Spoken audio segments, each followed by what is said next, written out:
Hello बच्चों, let's read the question. यहाँ पे क्वेश्चन दिया गया what happens when pacemaker is non functional and हमें चार ऑप्शंस दिया गया है। First one is given us only the auricle will contract rhythmically. Second दिया गया the cardiac muscle do not contract in a coordinated manner rhythmically. Third दिया गया only ventricle will contract rhythmically and fourth दिया गया cardiac muscle will contract in a coordinated manner.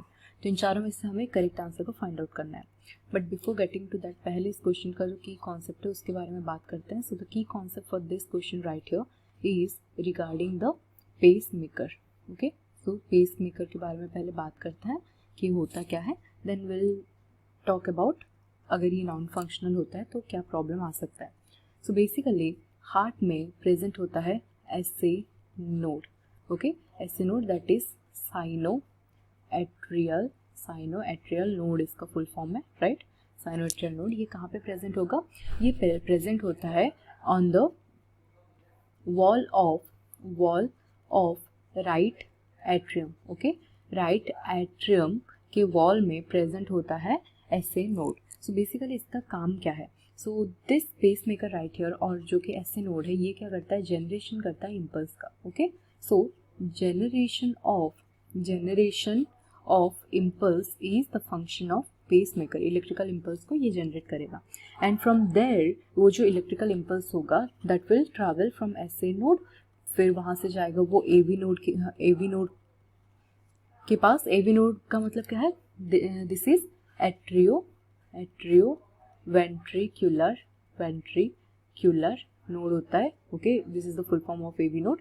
So atrioventricular node के पास जाएगा and from there it travels to the bundle of His. Okay, bundle of His and from there it moves to the Purkinje fiber, right. Purkinje fiber में move करेगा and वहाँ से फिर throughout the heart muscle ये transfer हो जाता है। Okay, heart muscle and this basically results in the contraction. Okay, so इसकी वजह से जो कॉन्ट्रैक्शन होता है हार्ट का वो होता है। सो अगर ऐसे नोड ही हमारा प्रॉपरली फंक्शन नहीं कर रहा, let's say it is not functional और we can say non functional, ये अगर प्रॉपरली फंक्शन नहीं कर रहा देन उसकी वजह से जो जनरेशन ऑफ इम्पल्स में इम्पैक्ट आएगा, राइट। जनरेशन ऑफ इम्पल्स जो होगा, impulse will be impacted and इसकी वजह से जो रिदमिक कॉन्ट्रैक्शन एंड रिलैक्सेशन हो रहा होगा हार्ट का वो नहीं होगा। Okay, so no rhythmic contraction of heart muscle we can see, no rhythmic contraction will occur. So यहाँ पे चारों ऑप्शन में से अगर देखिए कौन सा करेक्ट होगा तो सेकंड हो जाएगा हमारा करेक्ट। बाकी जो ऑप्शन है दोज आर यहाँ पे रॉन्ग है, right. So correct answer for this particular question right here is option B which is given us the cardiac muscle do not contract in a coordinated manner rhythmically. So I hope you understood it well. Thank you.